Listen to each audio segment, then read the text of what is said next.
So once we have done the bookkeeping of computing those matrices, this M matrices particularly, now we could state the result that let A and B be n minus 1 times continuously differentiable, then the n dimensional pair A comma B for the time varying case is controllable at T naught if there exists a finite time T1 greater than T naught such that the rank of the matrices formed by all these M matrices is equal to n, which is the dimension of the state. Okay, so here you would notice one thing, that so far we have discussed the results which were necessary and sufficient both, that we have studied if and only if, right? But here you would notice that we have only if, we don't have the only if, right? Meaning to say that this above theorem is only sufficient but not necessary. Okay, necessary in the sense that the system is controllable if this rank condition is satisfied, right? But if this or the rank of this matrix is equal to this, if the system is controllable, we cannot ensure that, the second statement. Okay, the other implication. So here there are a couple of things to be noted. So for if we are able to compute the state transition matrix, then we could have computed the controllability Gramian. Now the non-singularity of the controllability Gramian is a stronger result because it was necessary and sufficient both to prove the controllability. But now if it is not possible to, or if it is difficult to compute the state transition matrix, we have another result by which we can escape the computation of the state transition matrix. But this is a weaker result because it is not both necessary and sufficient, and in addition we require the n minus 1 times continuously differentiability of the matrices A and B, which was not required in the previous stronger result. Okay, so recall these two matrices, the M, basically the M matrix at 0 and at M is equal to 1 to n minus 1. So now we'll see the quick proof of this. So we show that if the rank condition holds, that the rank of that matrix, then WC T naught comma T1 is non-singular, right? Because we already knew that the controllability of the pair A and B is basically equivalent to saying that the controllability Gramian is non-singular. Okay, so now instead of showing that if the rank condition holds, then the system is controllable, it is equivalent to saying that if the rank condition holds, then the WC matrix is non-singular. Okay, so suppose not, meaning to say that WC T naught comma T1 is a singular or positive semi-definite for some T2 greater than or equal to T1, right? Then again there exists a non-zero constant vector V such that I could express this quadratic form equal to 0 because of the singularity of this weight matrix. Now we had seen in the earlier proof that the simplified form of this quadratic form, I can write this one, which implies that this is only possible if the vector inside the norm is itself equal to 0 or its transpose is equal to 0, right? For all tau in T naught comma T2, right? Now its differentiation with respect to tau yields as derived previously, in the sense that if I take the m times derivative of this part, basically I would come to this one. This is what we had done while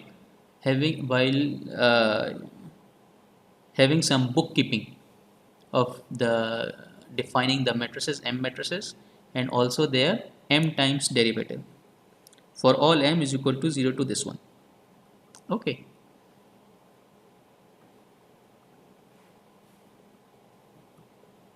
Now if I arrange all these values starting from m0 to m minus 1, I could arrange this one also, because this is 0 for all m, meaning to say It would be 0 for m is equal to 0, m is equal to 1 up to m is equal to n minus 1. So I can arrange all these equations into a matrix equation which would become like this. Okay, which is nothing but equal to 0. Now note one point here. Initially we had assumed that WC is non-singular, oh sorry, singular, which ensures the existence of a non-zero constant vector, meaning to say V is non-zero. Phi being the state transition matrix is non-zero. So this would become equal to 0 only when this matrix is equal to 0, right? This matrix is equal to 0, which contradicts the rank condition. Because we wanted to prove this, but we proved the negation of that implication, that if the matrix WC is singular, then the system is not controllable, or the rank condition would not satisfy, sorry. Because the matrix itself is 0. So the rank of that matrix could not be equal to n, right? So this was the weaker results. Let's see one quick example so that it is pretty much clear of computing the state transition matrices and the additionally defined matrices.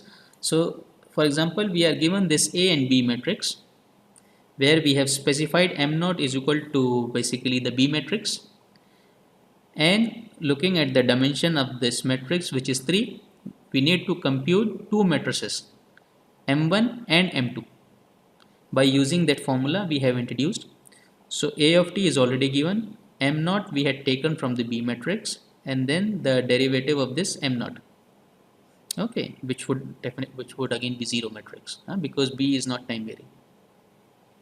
Okay, so I computed this matrix m1 and m2, which are time varying matrices. Now if I arrange them as a matrix, I arrange them in the columns and then compute the determinant. Determinant come t square plus 1, which is non-zero for all t, meaning to say that this matrix is a positive definite matrix. If it is a positive definite matrix, then the rank condition would always be satisfied. Okay, you should not forget that in the week of the stability lecture, we have shown that you cannot compute the. So first of all, note that to show that the matrix is a positive definite matrix. In the stability week, we have computed the eigenvalues. We had shown that if the eigenvalues of the matrix are positive, then the matrix is a positive definite matrix. Now, we had also shown at that time that you can not use this computation of the eigenvalues onto the time varying matrices. Okay, now here M is a time varying matrix. So in order to show that this matrix is positive definite, you cannot use the eigenvalue test. Okay, because it won't satisfy. Right, so that's why we have computed the determinant and have shown that this determinant is non-zero and positive for all t. Okay, so this is a pretty much faster result. Now, since this is a sufficient condition, you should not forget that if the determinant happens to be 0, it does not mean that the system is not controllable. The system may still be controllable. This is because of that it is only a sufficient condition, not the necessary condition. So let's see the matrix test for the LTI system. Again, we have used a slash operator to denote the AB matrices for the continuous time case and for the discrete time case. So for the continuous time LTI system, we have already seen that both the subspaces are equivalent, and we do not need to talk about separately about the reachability and the controllability. But also we should not forget at the same time that in discrete time, this equivalence holds only when the matrix A is non-singular. Okay, in one of the examples in the week 1 we had seen that this A matrix is basically could be a singular matrix. Okay, so earlier we have seen this, the equivalence of all these three subspaces given by the controllability matrix, the reachable subspace and the controllable subspace. So since this controllability matrix has n rows, hmm, the image of that controllability matrix is a subspace of an n-dimensional space, right? So its dimension can be at most n. It cannot be greater than n, since because it is a subspace of an n-dimensional space. Okay. So for controllability, if you remember that this equivalence we had proved equal to the n-dimensional space, and therefore the dimension of image of the controllability matrix must be exactly equal to n, right? Based on this, we have the next result, that the LTI system, AB pair of the LTI, is controllable if and only if the rank condition of the controllability matrix is satisfied for the n-dimensional pair. Okay. So in the discrete time when A is singular, we simply have this inclusion but not the equivalence. So for the proof, we would see that the rank of C is equal to n implies that the reachable and controllable subspaces are equivalent to the n-dimensional space for the discrete time case. Now if it happens that the rank of the controllability matrix is less than n, it means that this subspace is equal to this subspace, which is a subset of this subspace of the controllable subspace, and this rank of C, matrix C, is less than n. One of the possible causes is that the matrix A is a singular matrix. Okay, so this was all about the matrix test, where we have a separate test for the time varying systems and a separate matrix test for the time invariant system.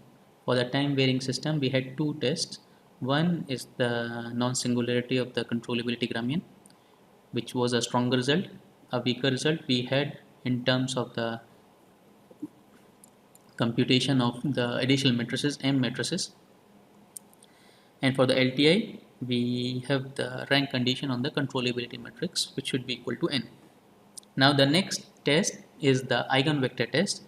So before stating the main results of the eigenvector test, we will introduce a couple of important definitions and results which would help us later to state the result of the controllability matrix in terms of the eigenvectors.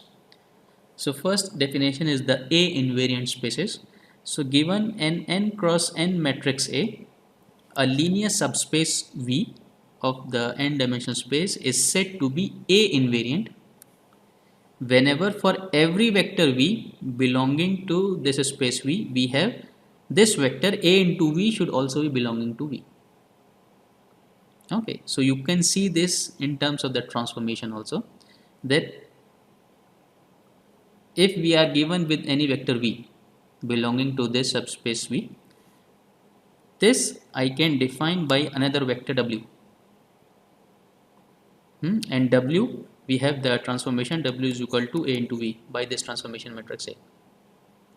Okay, if that vector is formed by a transformation matrix given by A, and that vector W also belongs to that subspace, meaning to say that subspace is A invariant, that under the transformation of the A matrix A, the property of that subspace does not change, or the characteristics of that subspace do not change. Okay, so there are a couple of important properties of this A invariant subspace which we would going to use to state the eigenvector test for determining the controllability. So given a matrix n cross n of dimension n cross n, a linear subspace V, the following statements are true. So I wrote it in terms of the lemma, because we would going to see a proof of it as well. So the property 1 says that if one constructs an n cross k matrix V, okay, whose columns form a basis for that subspace V, mathcal V, then there exists a k cross k matrix big gamma such that AV equal V into gamma. Okay, so try to first visualize this lemma. What it says that if one constructs, I will repeat once again, that if one constructs an n cross k matrix V whose columns forms a basis for V. Okay, so let's say I define a V which is of dimension n cross k. Okay, now one way of writing this matrix is that I have k number of elements or k number of vectors, and each vector is an n dimensional vector. Okay, I can write this, which means that V1 is an n dimensional vector up to Vk, meaning to say this complete matrix would be an n cross k matrix.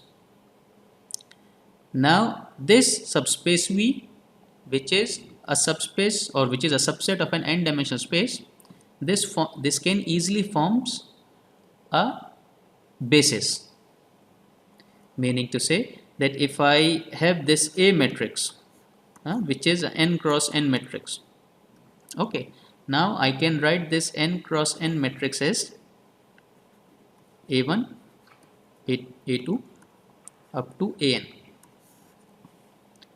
where all AIs, I starting from 1 to n, is a row vector of n dimension. Okay, so every element here is a row vector of dimension n, which would give me the overall matrix of n cross n.